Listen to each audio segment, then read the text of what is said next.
Well, why don't we go ahead and get started? Good morning, everybody. Welcome to First Teachings.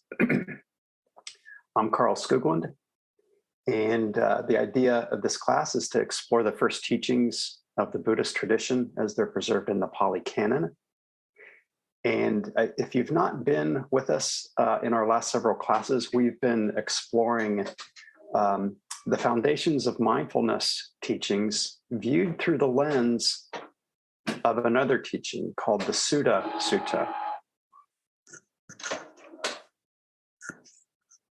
referred to as the simile of the cook. Now, in this simile of the cook, the Buddha has us practitioners clue in to which of the many, many themes of mindfulness our hearts and minds positively respond to, similar to how a good cook clues into the flavors that somebody likes. And the idea behind the sutta is that if we clue into what themes our minds like, then our minds will settle in and we'll find practice to be beneficial and rewarding.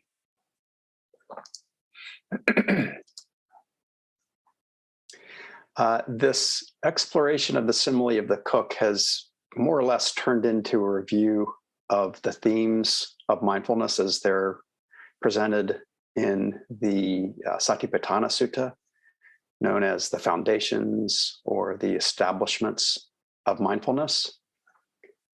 And I'd like to share my screen real quick. Okay, so this is an outline of the Satipatthana that I've sent out on occasions. And just as a quick review for some of you, we've gone through the first three parts on the body, feelings of pleasure and pain, and mind states. And in the last class, we covered the 5 hindrances, which is the first teaching in the 4th foundation. And in short, the hindrances, they hinder peace and our ability to see clearly. And simply put, they are sense desire, aversion, sloth and torpor, restlessness and worry, and doubt.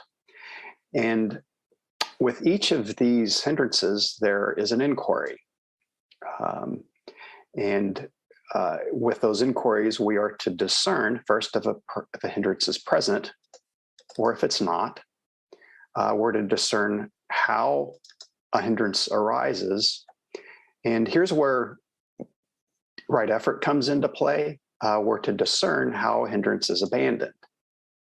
And furthermore, how it's kept at bay, how it's prevented. Now, these last two, it's not so much that impermanence is coming into play. Again, it's more a matter of right effort, in that we're encouraged to let go of what's unskillful. That is, what is currently causing us harm. And then we try to keep what causes us harm from harming us in the future. Now, the question that often arises with these last two, abandoning and preventing, is that they seem to get perceived as a kind of a harmful suppression, right? A denial of innate human characteristics, characteristics that we should instead accept and integrate. The idea being that acceptance of all that makes us human, that makes us a whole person. So we do find these goals of wholeness and oneness in other spiritual traditions. But I believe that most of us are familiar with these ideas of wholeness and integration. The reason we're familiar with them is that they're based in the European Romantic tradition from the, I guess it would be the 1700s and early 1800s. And the Romantic tradition, in turn, had a huge impact on Western psychology. Those are two huge topics, but I want to stay fairly focused this morning. I want to focus on the questions and concerns, the discomfort that may arise when we think that we're being told to suppress parts of our being, suppress parts of ourself. Well, the mission of this class is to present the early Buddhist perspectives, and quite serendipitously, the next teaching in the fourth foundation is that of the aggregates. And it's with the aggregates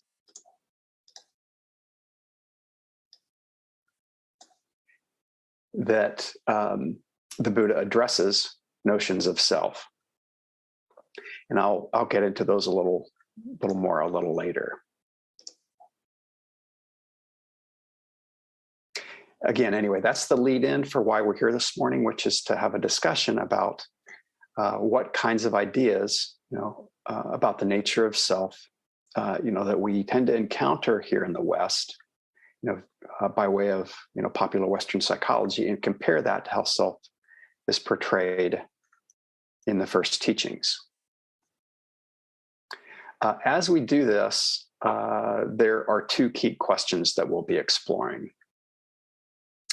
We'll be exploring first, how do we respond to what arises within us? And second, what is the nature of what's being abandoned and prevented? So how do we respond, and what is the nature of what's being abandoned and prevented? I'll do my best to lay all this out clearly, and I'll be talking for a little bit, but overall, I'd like this to be much more of a discussion, much more of a conversation, and to help us have a good conversation. I've invited my friend and fellow IMCW teacher, Jeff Rosenberg, to join us. Yeah. Jeff is a practicing psychologist, so I thought that he'd be great to have with us during this discussion. I'll present some ideas, and then I'll ask everybody to respond, clarify, correct, and disagree. I think it's just sort of in those lines. I think it's, maybe the overall picture is that the idea here is not to create a strict boundary between psychology and Dhamma, and that you have to choose sides. That's not the idea here. At the same time, I do think it's important to be clear about situations, particular circumstances in which there are honest differences between the two frameworks, and not gloss over them. And then we can all decide for ourselves, actually explore and experiment for ourselves in our own practice, with greater clarity. By parsing these things out, I think it will provide greater clarity to our practice. And then we can discover which set of tools we find most helpful, at particular times, in particular circumstances, and over time. And to me, healthy disagreement can actually strengthen, can actually deepen a relationship. To me, it's a more mature, rewarding kind of friendship, more rewarding than when, we just hang around with people who think like we do. So with that in mind, again, I invite us to have a vigorous, I invite pushback.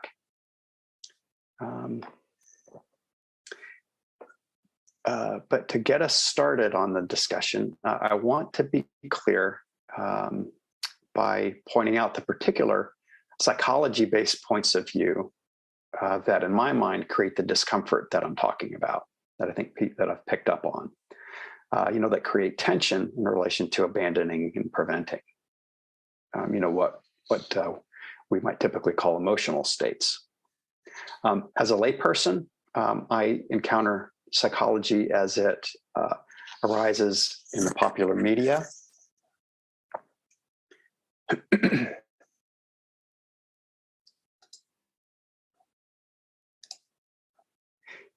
And for example, this is an article that I encountered in the Washington Post a little earlier in the year. I sent it out in the email announcement a couple days ago. It's called The Flip Side of Toxic Positivity, which is emotional perfectionism. Overall, I thought the article had some very helpful insights. Toxic positivity is the idea that, someone is feeling bad and then someone else responds with what the article calls surface deep assurances. Things like, statements like everything happens for a reason. And emotional perfectionism is when you think you're supposed to be unfailingly upbeat, as the article says. And the article says that in each case, quote, you're suppressing what you have labeled to be a bad emotion. You may have experienced this yourself. Toxic positivity hurts because the receiver of it can feel unheard. Their feelings are not acknowledged. And it happens because it's not unusual for people to have a tough time being around other people who are having a tough time. And you may have had the experience, with forms of emotional perfectionism, which hurts. Again, if we're having a tough time, it contrasts with the idea that we're supposed to be happy. Because if we're not happy, we might perceive it to be that we're messing up somehow. As the article says, you have an emotion about an emotion, which is, I think, very similar to the Buddhist idea of papancha, in which we have one emotion and then it explodes into a bunch of other emotions, a bunch of other thoughts and emotions. Jeff, when you and I spoke a while back, you also put it in terms of people feeling that they're, quote unquote, not supposed to be having a particular emotion, which then transitions into denial, and then what I think you might have called a short circuiting of difficult emotions. And from the vantage point of the first teachings, both of these, state how both of those states point to how we can suffer about suffering. Right? So it helps for us to be careful about engaging in that. Furthermore, I think the first teachings would also agree that suppression, denial, and short-circuiting, which also gets called spiritual bypassing, they all get us into trouble because they lead to ignorance. I think that both the article and the first teachings are in sync up to this point. Where there might be a bit of a fork in the road is when the article says, in bold lettering, it says, remember, there are no good or bad emotions. And as part of this, the article says, expressing all parts of yourself allows you to be your whole person. Expressing all parts of yourself allows you to be your whole person. So I've got all these energies inside me, and they all deserve acceptance. I should embrace them all, make friends with them all. That's kind of what I think the message is. Another thing is that these energies get anthropomorphized sometimes. They get made into human form. I'm going to go out on a limb here and cite one of the well-known manifestations of this, and this shows up in Rumi's Guest House. I'm going to quote just a couple lines from it. It says, "This being human is a guest house. Every morning, a new arrival. A joy, a depression, a meanness, some momentary awareness comes as an unexpected visitor. Welcome and entertain them all. The dark thought, the shame, the malice, meet them at the door laughing and invite them in. Be grateful for whoever comes."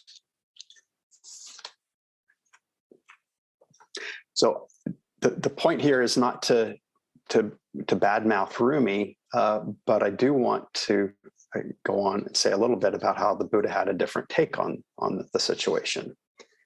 What we find in the first teachings is that the Buddha framed emotions, not in terms of good or bad, but whether an emotional state, any mental state, is helpful or not, beneficial or not, beneficial to us and to those around us.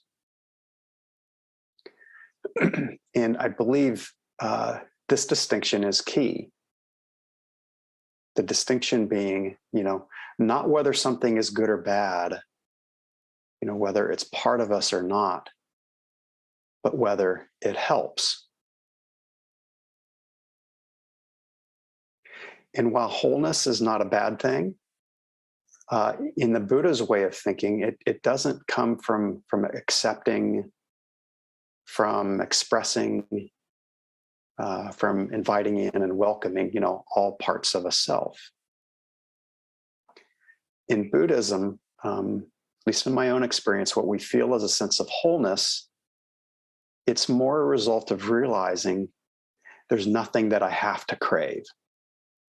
There's nothing that I have to have. And as a result, we're not caught in the compulsion to look outside of ourselves, searching and wandering for satisfaction. That is how we come into wholeness.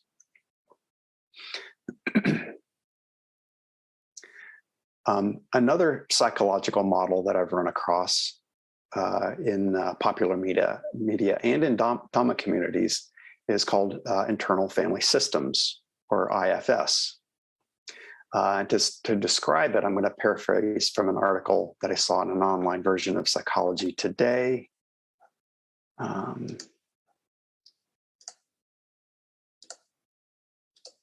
And here's a diagram of the IFS model, again, which I sent out 2 days ago. The article says internal family systems identifies and addresses multiple subpersonalities or families within each person's mental system. These subpersonalities consist of wounded parts and painful emotions, such as anger and shame, and parts that try to control and protect the person from pain. Protect the person from pain, from the pain of the wounded parts. The sub-personalities are often in conflict with each other, in conflict with one's core self. A concept that describes the confident, compassionate, whole person that is at the core of every individual. The article goes on to say IFS was developed by psychologist Dick Schwartz, who observed patterns in how people described their inner lives. He says, "What I heard repeatedly were descriptions of what they often called their parts, the conflicting sub-personalities that resided within them." Schwartz began to conceive of the mind as a family and the parts as family, and the parts as family members interacted with one another. Exploring how these components function with one another was the foundation for IFS and the idea of the core self. So you can see from the diagram here, we have managers, we have firefighters, and we have exiles. These are the parts that help us cope. And notice again how they're made human, they're anthropomorphized. Then IFS posits a core self, a natural essence, with 8 qualities. And this innate self is thought of as perfect. And as I understand it, the goal, the highest aspiration of IFS is to coordinate and harmonize the parts.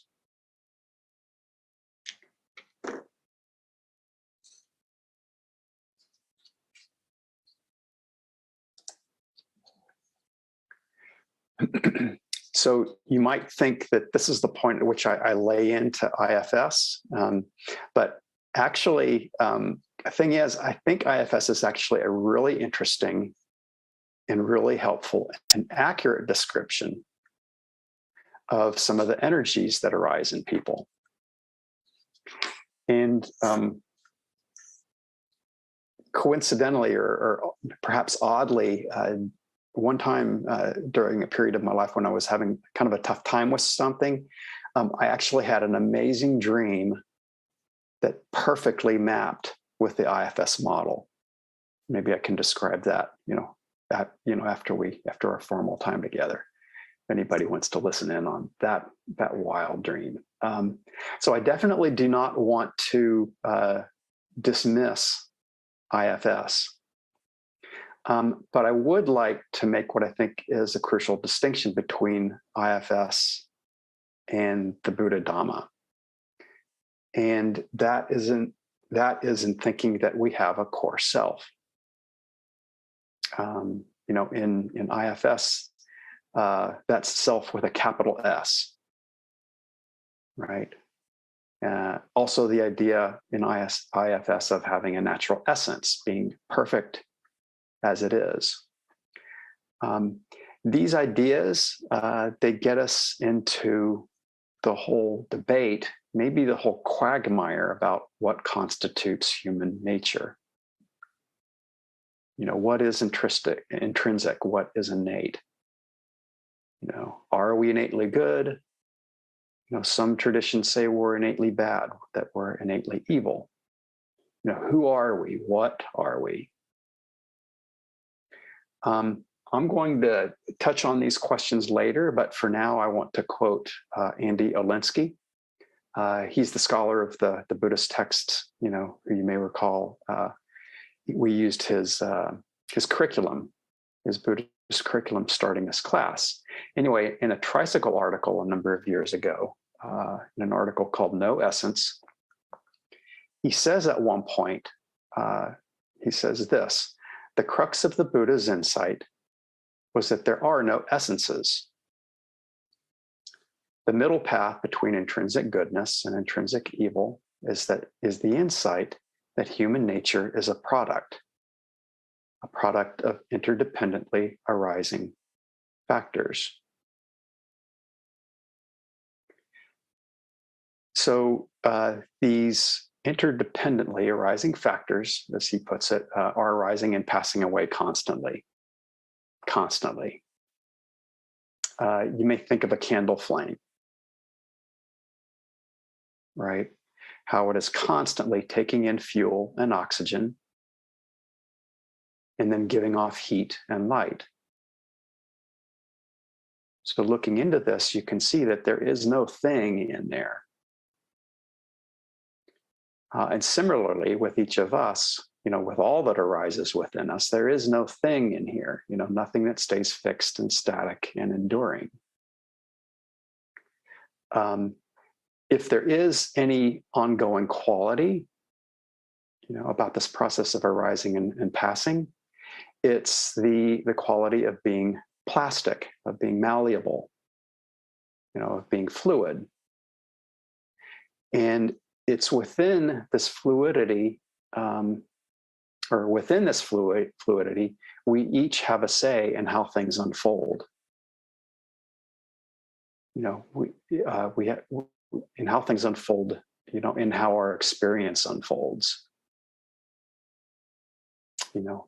As the first verse of the Dhammapada states, experience is directed by the mind, experience is created by the mind. So this is Buddhism's creation story. Rather than anything being fixed and enduring each moment, you might think of it as being a new act of creation. Staying with the candle analogy, another crucial insight is that the Buddha figured out that we can decide what kind of fuel to pick up. We can decide what to create. As these candle flames, we can decide what kind of fuel we're going to use. We can decide what we want to create.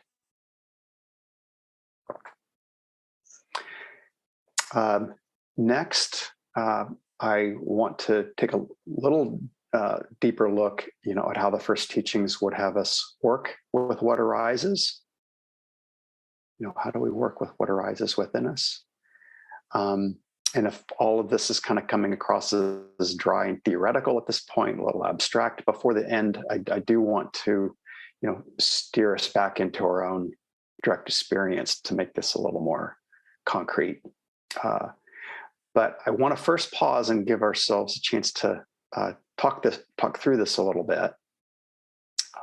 So at this point, are there any questions or comments?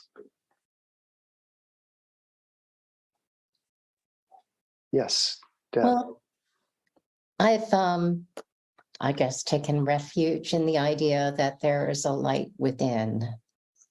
And I don't know that that's a core self, but that an essential goodness, some that I can achieve. And I'm not sure how your discussion, whether your discussion supports that idea. idea. Yeah.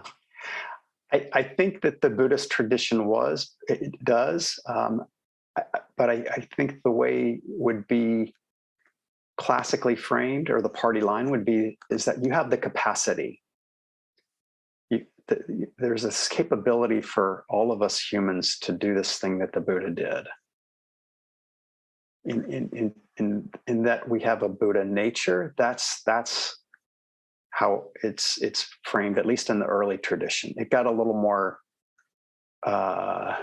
It took on some different meanings in later parts of the tradition, but in the first part, it's more about everyone's capacity. The possibility is there.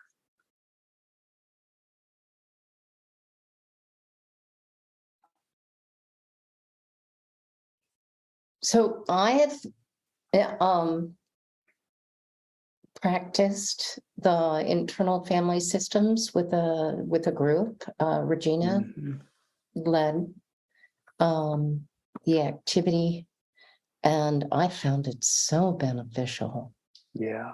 And so I don't know about anthropomorphication. Yeah. And but I at least, it helped me process what was getting in my way. Yeah. So I see value in that process, as well as others that help me understand what's getting in my way. So is that yeah, like I said, I don't think you're saying it's bad. Yeah, I think like I was trying to say, it in my limited working with it or seeing it, it seems like they have some really crucial insights into what happens within us, and as you say, understanding what gets in our way. So it's that, and I'll say a little bit more about, it's this, but there's this one part where we start talking about,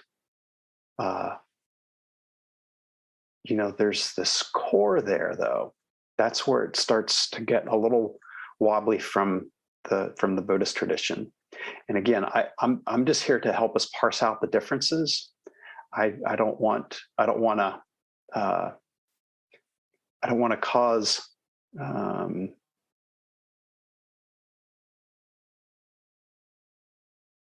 I don't want to cause distress. So if something's working for you, right now, keep doing it, but keep asking questions too. So Misha, hello. Hi, thank you, Carl. What an awesome topic to be engaging with today. I have two things. The main thing right now, I think, is I've only dipped into internal family systems a little bit.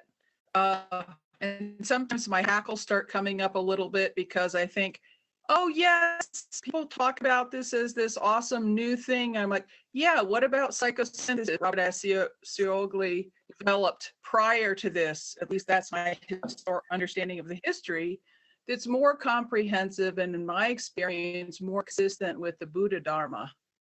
And there they distinguish between, the ego and the higher self, which is more thought of as a principle, and these different energies. While I find the internal family systems, as much as I've accessed it, which is very shallow, to be a helpful and can be a very helpful starting place, I think I take your point, solidifying the identification of a core enduring self has its benefits, but limits from the Buddha Dharma way of understanding.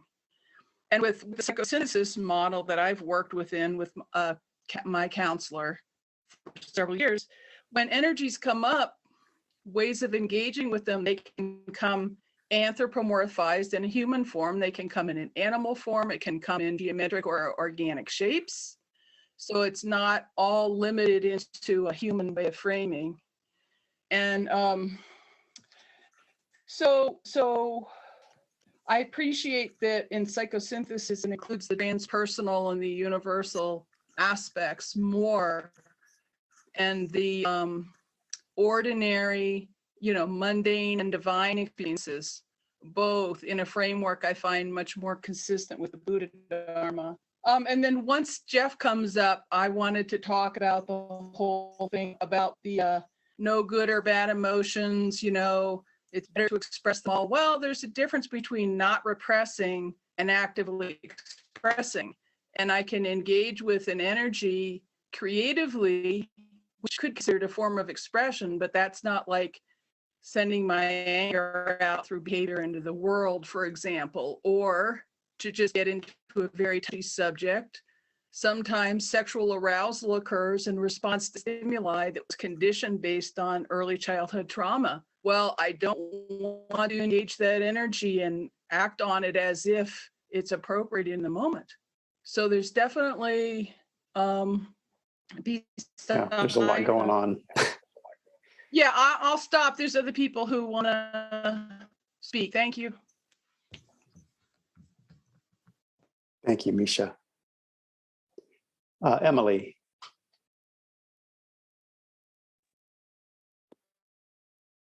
Try again, muting myself.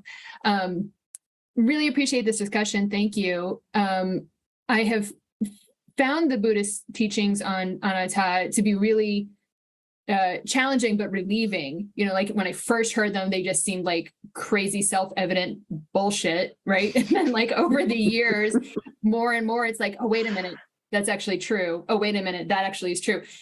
But then I get stuck sometimes with other parts of the Dharma or the suttas where they talk about the deathless, right? And I don't know how to square these, like, oh, there's no essence, but there's a deathless that we might find or look for somewhere. And if everything is anatta and anicca, how could there be a deathless? I'm probably thinking about it wrong, but I just get myself all wrapped. And then I get into like brambles and I'm stuck. So help.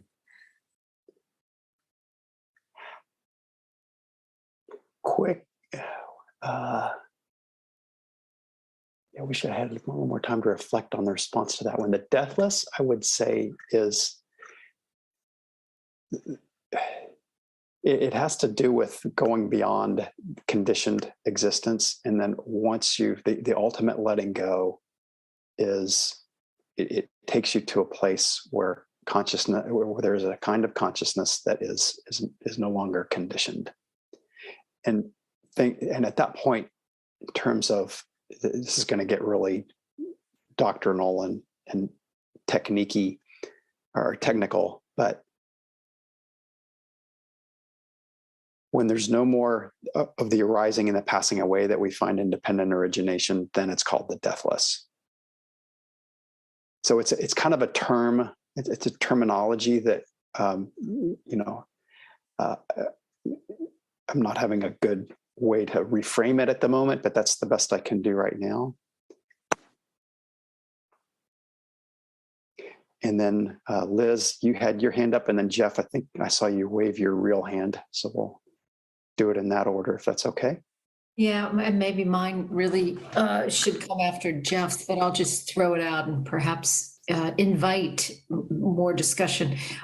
The Rumi quote of welcoming things in, if you could go back to why, from your perspective, that doesn't work, because what came up for me was thinking about the value of seeing the negative emotions and allowing them, and Misha, I hope you don't mind me saying this, but you said not repressing them, which is identical to what registered for me, that if you live in that post article of perfectionism and saying you can only feel these things, then you're in sort of trouble. So I didn't 100% follow what you said. Could you try again? Yeah, I'm going to be answering that in some of the content great. We're going to get into. Thank you. Yeah. Oh, and Charles Lee has his hand raised before you go to Jeff. Oh, is that right? Okay. Charles Lee, hey. Oh, thanks. Yeah, I think what the teachings have led me to see is that all of these, I guess, rubrics or protocols or whatever are just kind of ways of seeing this conditioned reality. So, there's benefit in, Freudian, psychology, and, I take what helps, leave what doesn't help, internal family systems as well. And even quote unquote Buddhism is, I guess, what I'm trying to say is that all these things are in fact, ways of filling emptiness. Really there is no true truth. There is no true self. They're just ways of I think they're just ways of aggregating. As the Buddha has taught, they're just aggregates, and my goal is to I guess just hold those lightly and not cling to them. Yeah. Use them skillfully, and then drop them when they're unskillful. And kind of getting back to Emily's points, that we get to a point near the end where everything that we've used on the path, we drop that too. Everything gets dropped, which may sound nihilistic, sort of like there's nothing, it can sound like nothingness. It can sound like nothingness, but that's not actually what's going on. So Jeff. Yeah, thank you, Charles Lee. Jeff. Well, thank you, first of all, Carl, for inviting me. I sent him an email. He said, I said I get to be like the Dharma kibitzer. You all are familiar with what, the person behind who's watching the guy play cards, and, he's about to play a card. So I get to, I get the luxury of that scene. I just wanted to go back to what Deb said about getting in the way. And in a sense, I was hearing that as sort of, to put it loaded, getting in the way of ourself, of what I really want to be, or something or other, if I understood, you correctly. And that to me is, because I gets back to this whole notion of expression.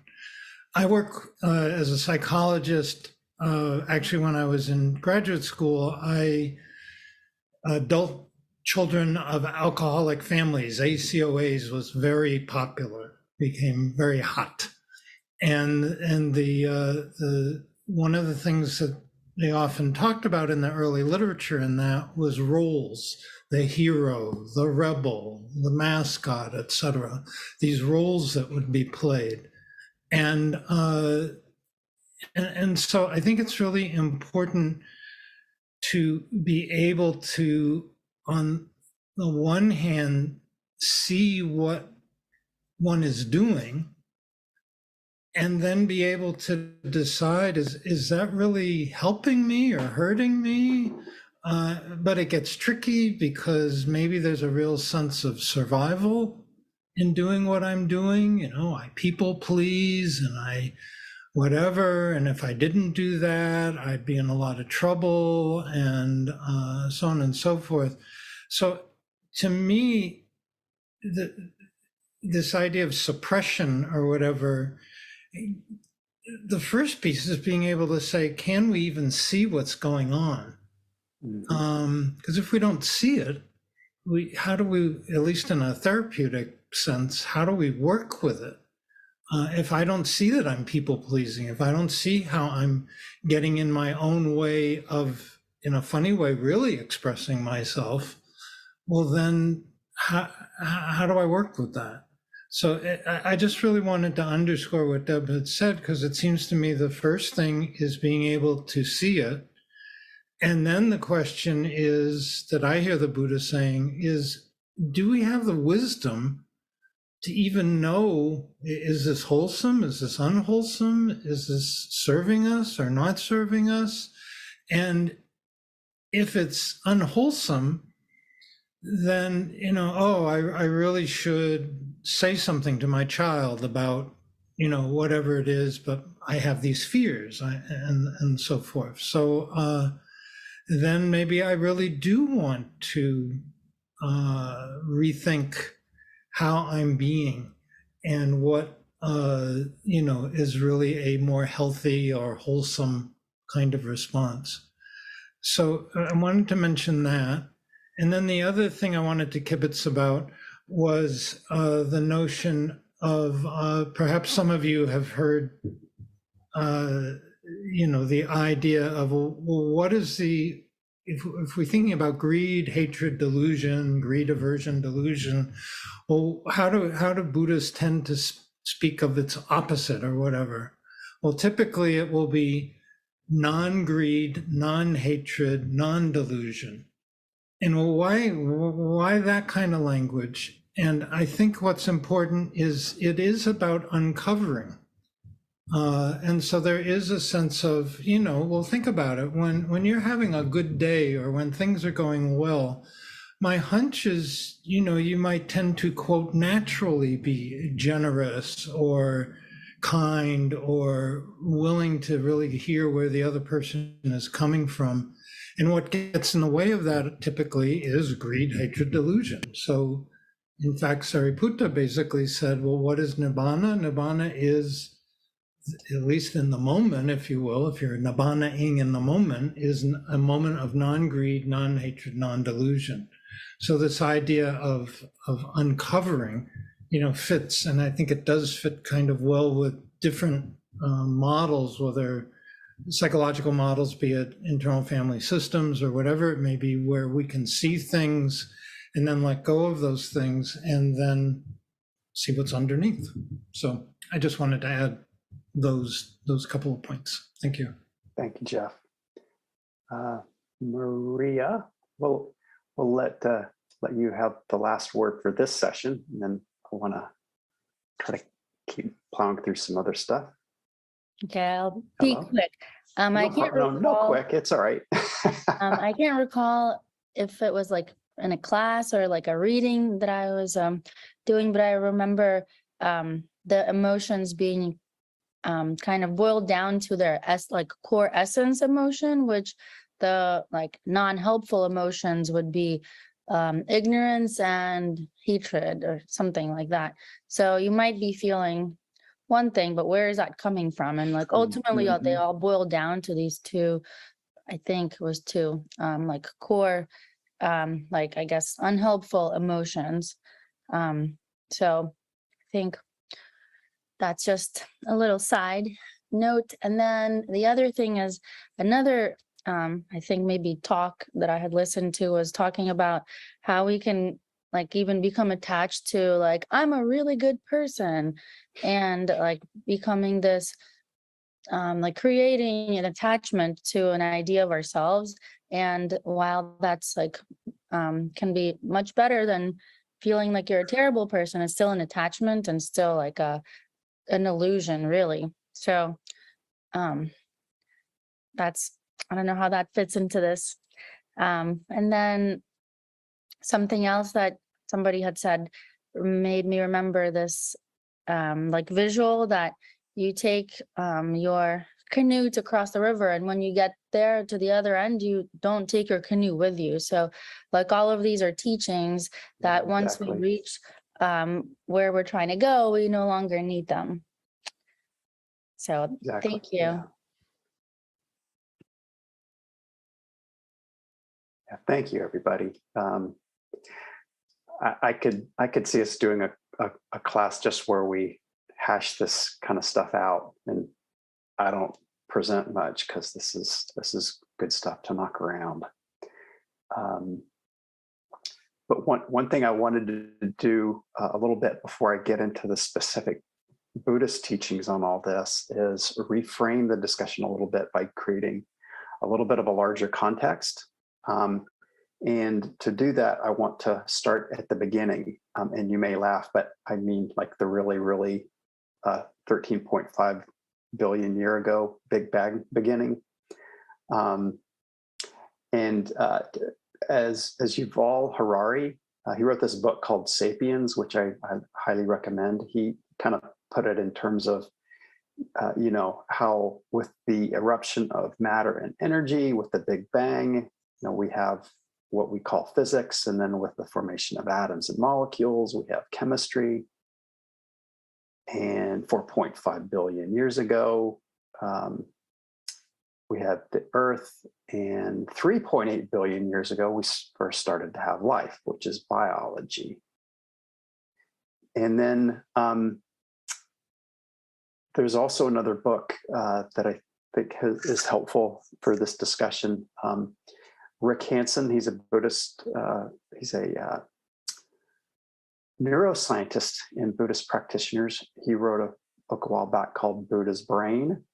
In it, he talks about how, 640 million years ago, we didn't have just life. We started to have complex organisms, right? And the first sense organs and neurosystems start to evolve.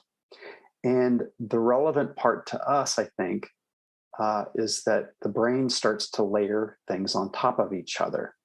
And the way he puts it, we have this reptilian part of our brain, and we have the old mammalian part of our brain, and then we have a new or a neo-mammalian part. So with this, again, we're getting into the interesting question of human nature. And Rick Hanson, he makes the point in his book that so much of our basic structure, so much of our basic nature, is made up of cobbled together layers.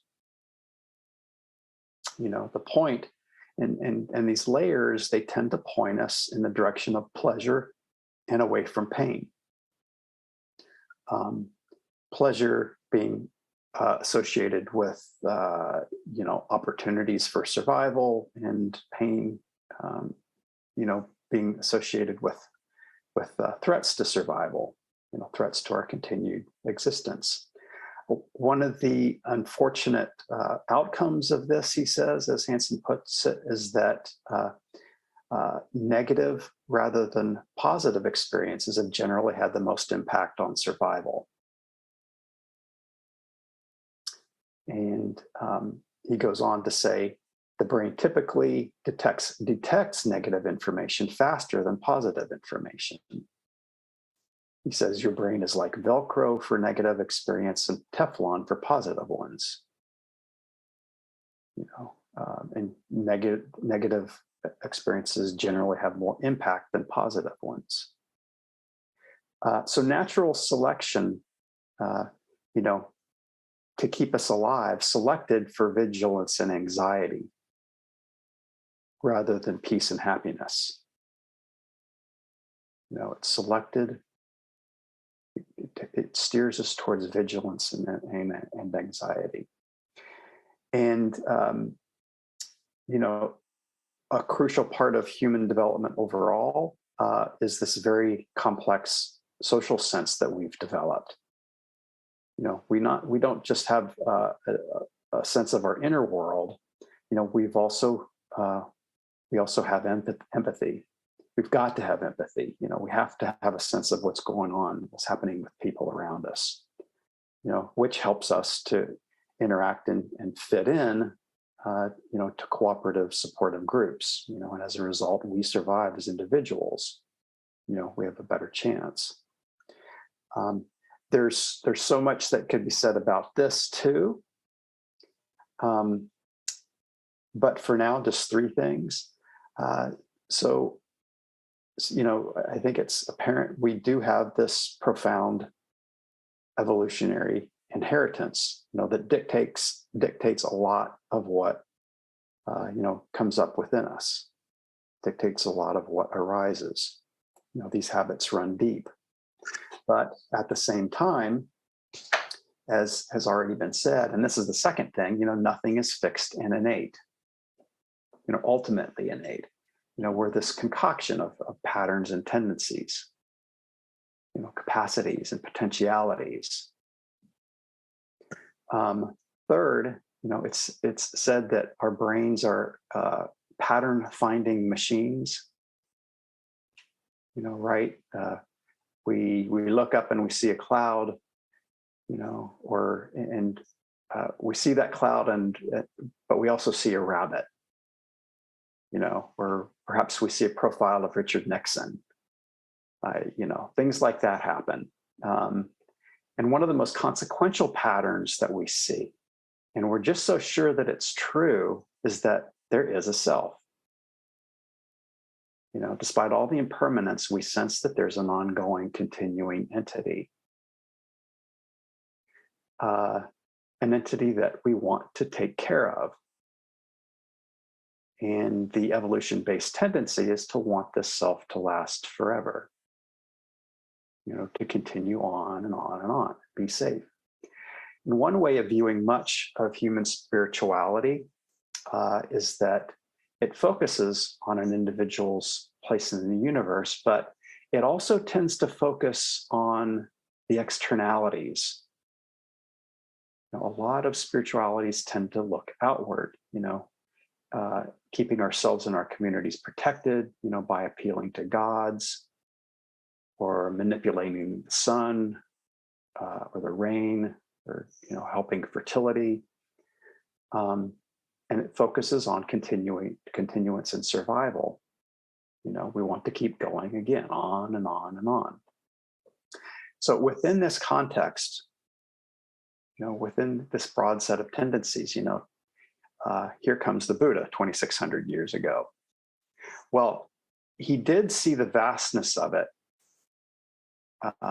You know, the immense time spans, but his twist was that he saw the conditioned nature of it all.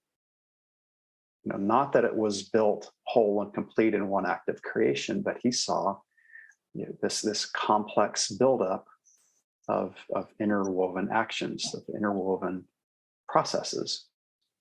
The second thing that the Buddha did was drop the focus on the external, outer world, you know, and fixing the world to our liking. Instead, he looked inward, you know, as is said in Anguttara Nikaya 445. He famously said that he looked within this fathom-long body, you know, for the answers with all its perceptions and its mind. Again, this is, and again, his creation story was that experience is created by the mind.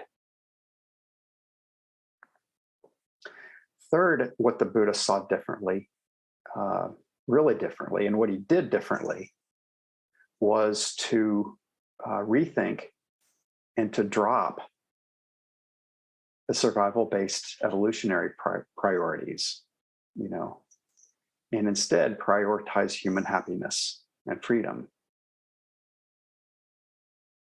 So, you know, one way to think of it is that a good portion of what we experience as humans, you know, what we experience as being human could be viewed as evolutionary baggage. And evolution is saying to us, here, carry this. And often we do. But the Buddha is saying, no, actually, I'm going to lay this down and I'm not going to pick it up again. In his non-buy-in of what's often considered to be human nature, the Buddha's teaching could be thought of as a kind of radical release. As a kind of radical release. And part of exploring this question of, how do we relate to what arises within us? I like to remember how the Buddha himself explored these questions before he was the Buddha. And in this class, we've gone through the teaching called The Two Kinds of Thoughts in Majjhima Nikaya 19. In this teaching, what the Buddha did, the Buddha's approach in this teaching was not to explore the questions, what am I? Who am I? Instead, his exploration was along the lines of, what, when I do, think, or say it, leads to greater happiness and diminishes harm. And during this period of time, he apparently saw all kinds of things arising within him. And important to this discussion is that he's not suppressing anything. He's not denying anything. That said, he is immediately asking, he's reflecting, does this help or does it cause harm? Again, he dropped questions of self, what am I, who am I, because they were not relevant to the happiness that he was after. And this is the sutta where he says, whatever you frequently think and dwell upon, that will be the inclination of the mind, the inclination of the heart. So it's with this recognition, that we're an assembly of inclinations, tendencies, that the important question becomes, which of these possibilities, which of these inclinations do we make operative, in particular moments and over time? What things do we make strong and reliable because they help us, and what do we set aside? What do we abandon? Because they don't do us any good. So the framework he set up for himself is not about identifying and accepting innate human qualities. Instead, it's about proactively developing, and acting in ways that steer us towards happiness and freedom. And ultimate human happiness and freedom is what he searched for and what he woke up to, sitting under a tree looking inward. And after he woke up, there was a period of time in which he doubted that people would understand what he'd come upon. But he had a vision, that some people would understand and benefit from what he learned. So he decided to teach. And the first thing that he taught was the Four Noble Truths. That is dukkha, the cause of dukkha, the end of dukkha, and the path. And this first teaching is found in what's called the Dhammacakkappavattana Sutta, which I just enjoy saying. It's in Samyutta Nikaya 5611.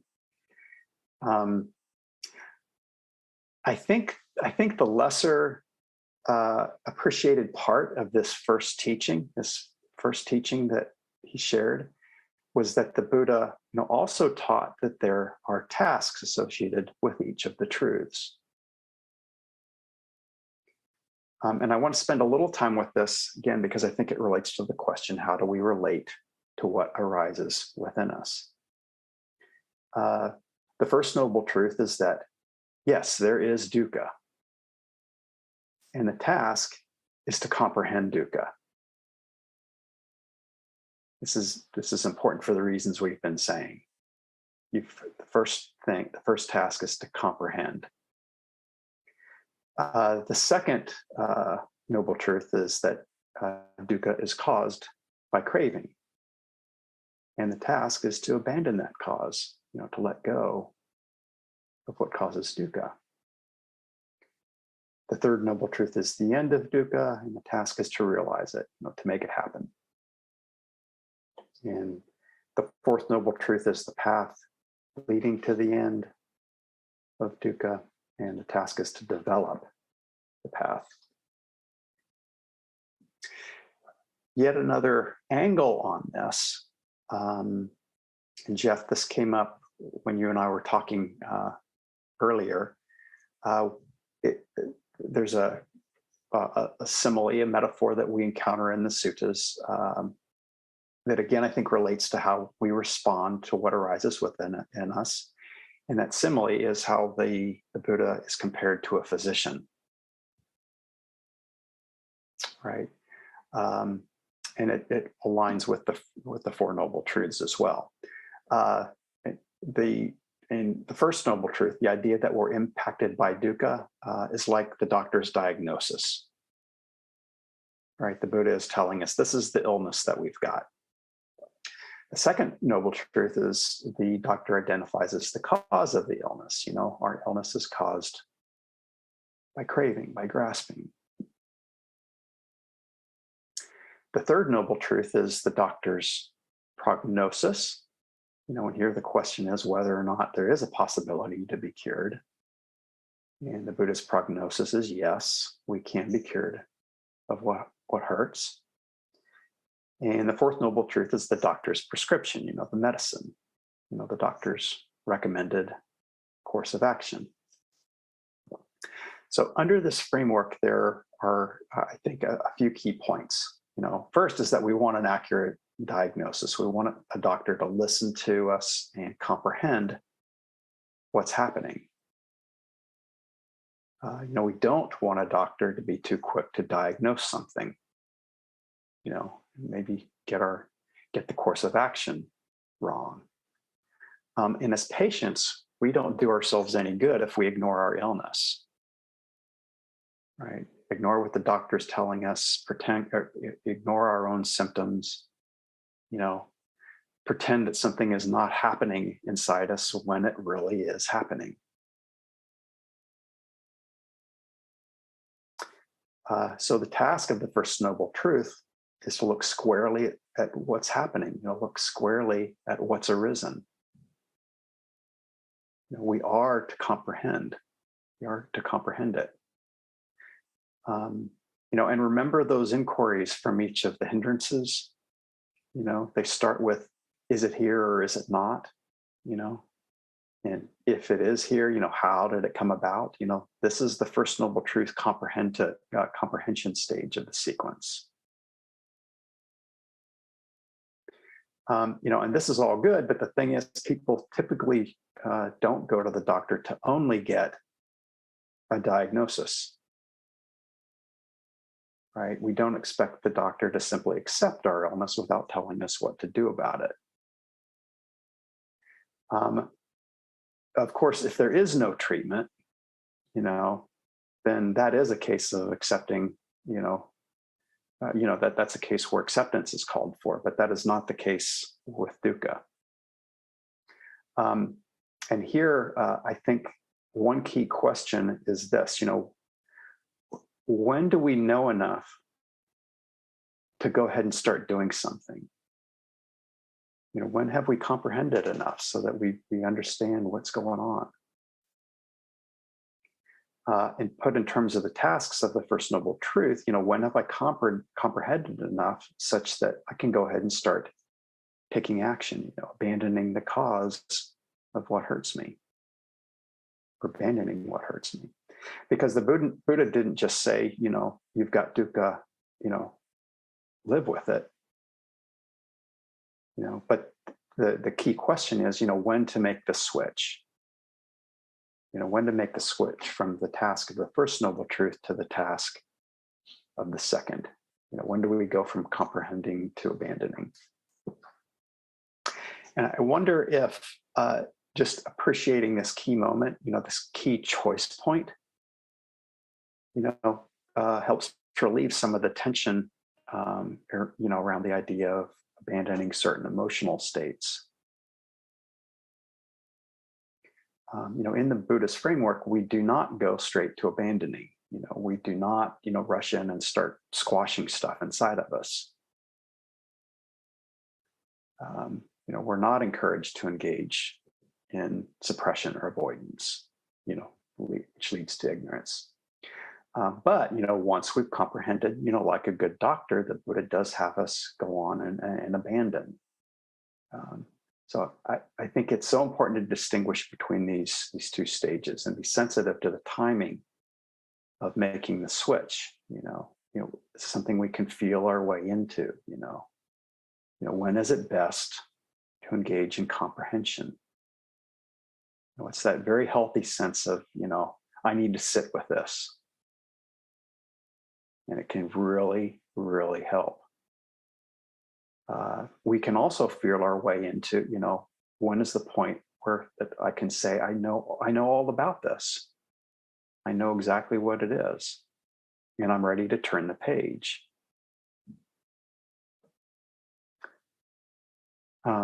So I've talked through this first question, I posed at the beginning: how does the early tradition have us deal with what arises within us? And I don't know if how I've framed it has helped to clarify things or address concerns, but hope it's a little better now than when we started the class. Even if, though, we're ready to make the change, we may still feel some uneasiness,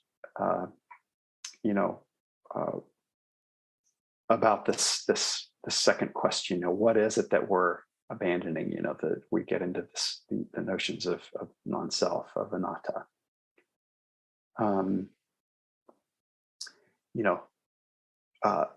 We get into the questions, are the hindrances part of a self, part of what makes us human, or is there another way to look at them? Well, lucky for us, in the Satipatthana, right after the section on the hindrances, we find the section on what are called the aggregates, or the khandhas.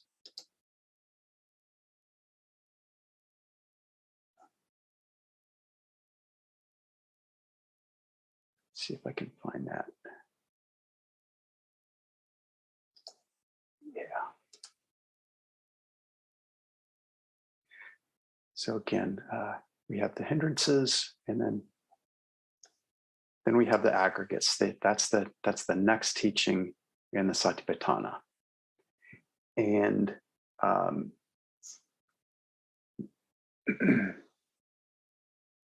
so there are 5. The first of which is form, which is basically the body, including the eyes, ears, nose, and tongue. And then there's Vedana, which is the feeling tone of pleasure and pain. And then there are perceptions and labels that the mind creates and applies to things. And then there's this interesting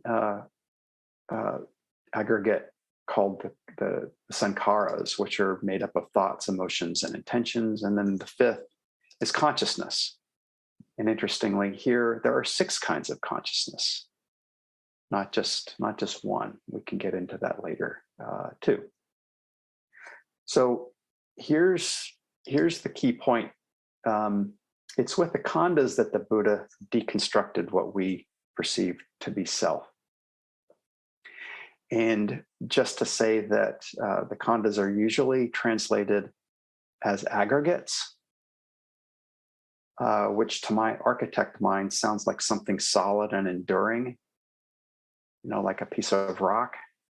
But translations that I think are more appropriate to the actual meaning are the terms heap or bundle. The idea being that these khandhas, they're loose, somewhat random collections of stuff, similar to how you'd tie together, pieces of hay in a field, or toss toss a bunch of sticks on the ground. And as the teachings point out, not only are these loosely collected heaps or bundles, the khandhas are also impersonal. Yeah, so the Buddha's answer to the question, what is it that we're abandoning and preventing when we're abandoning and preventing the hindrances? The answer is that they're impersonal, loosely collected heaps and bundles. Together, the khandhas, they make up all facets of this human experience of ours. And what the teachings will have us consider is that there's nothing enduring about any of them. You know, and that the khandhas are not fit to be viewed as I, me, or mine. There's a lot of material that I want to serve up to you in cook style fashion in our next class. But this morning, I want to give you just two samples of the teachings on the khandhas to give you a sense of how the Buddha approached this topic of self. In Samyutta Nikaya 22.8, he poses this question. How is there agitation through clinging? How is there agitation through clinging? And his answer is, one regards form thus. This is mine, this I am, this is myself. And when this form changes, or with the change and alteration of this form, there arises sorrow, lamentation, and despair. In this way, there is agitation through clinging. And in this particular teaching, it's the same question and answer in regard to feelings, perceptions, thoughts, and consciousness.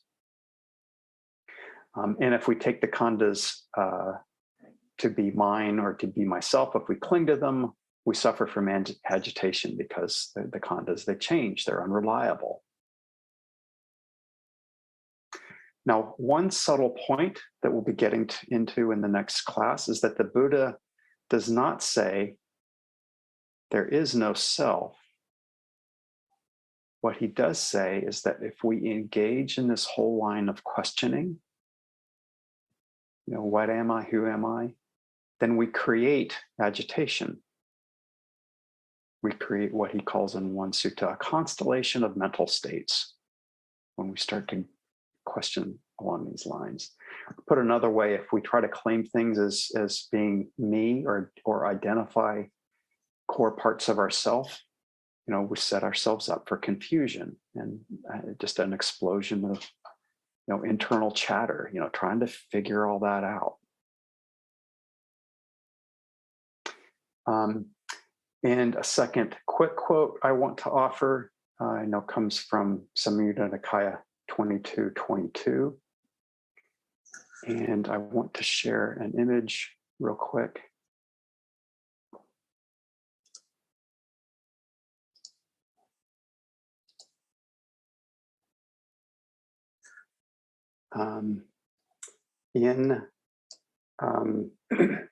In this passage from the Samyutta Nikaya, it says, the five khandhas are burdens.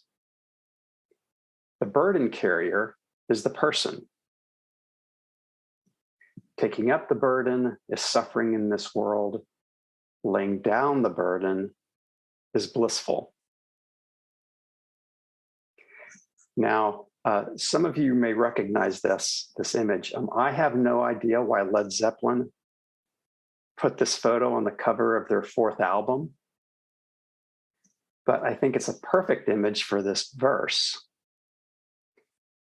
Because once this guy lays down this heap of sticks, I think he's going to feel much better. Right? He's going to feel much better. So I want to start to wrap up now. So what I've tried to do here is to directly address the concerns that people have about this idea of letting go of particular mental states, particular emotions. And the Buddha's approach to it, it's not that we suppress them, but neither do we stay passive in regard to them, when they're giving us a hard time. And the thing just to remember is that the hindrances are called the hindrances because they hinder the peace and composure that helps us to see clearly. That's why abandoning them is helpful. So I hope I've helped diminish any heartfelt concerns you might have had around this situation or this particular teaching. And one of the things that I'll do in the next class is address another very common concern, that I might have created here at the end. And that's, oh my gosh, is the Buddha saying that I'm not here? Because that doesn't sound very good either. The teaching on non-self can make you feel like you're asking, like you're being asked to step into a void of some kind. So I'll talk about that in the next class.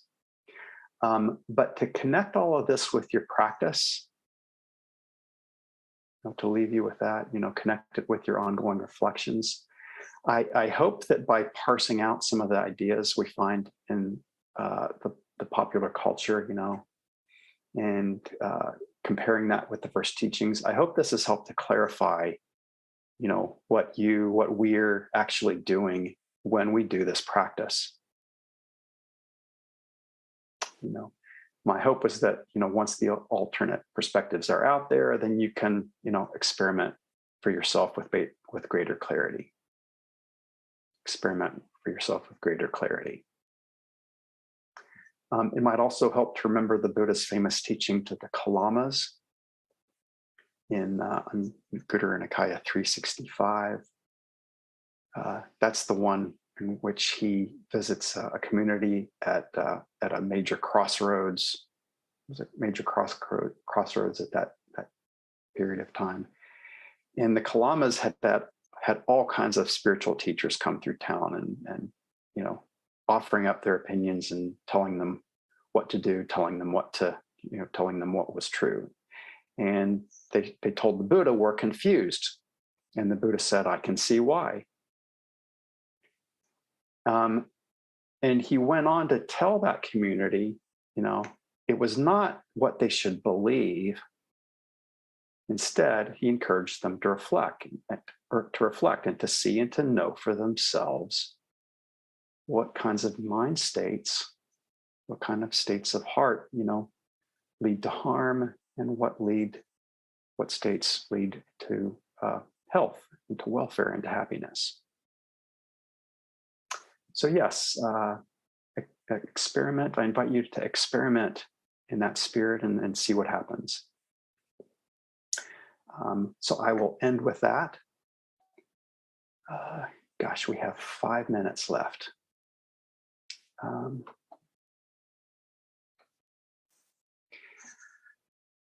I would like to give us a few minutes just to be quiet, and those of us who need to leave right at noon, we can do so. I'm also happy to spend some time with you afterwards to address any more lingering questions. So for now, yes, just a few minutes. If you want to adjust your posture, if you like, let your eyes close, if you like.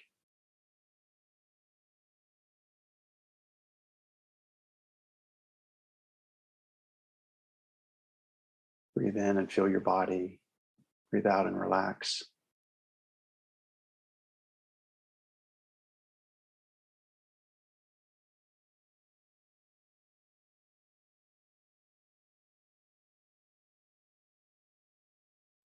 And in keeping with these teachings, you might engage in these moments in just a simple reflection, what's arising in my heart and mind in these moments?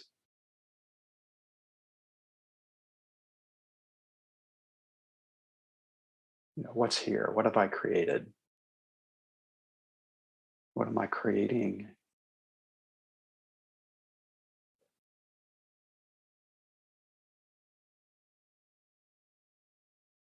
And is it helping me?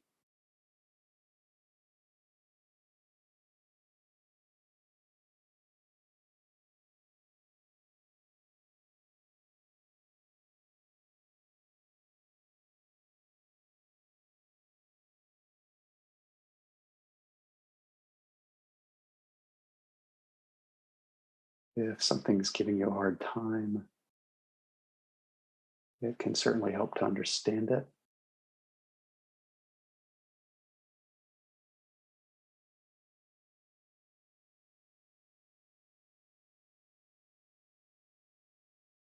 That can sometimes take some time.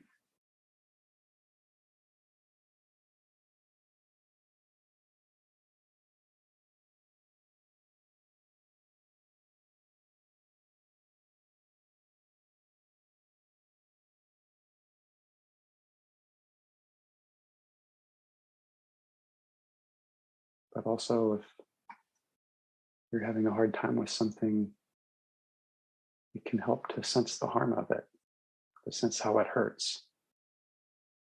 And sensing the harm, see if it can be set aside.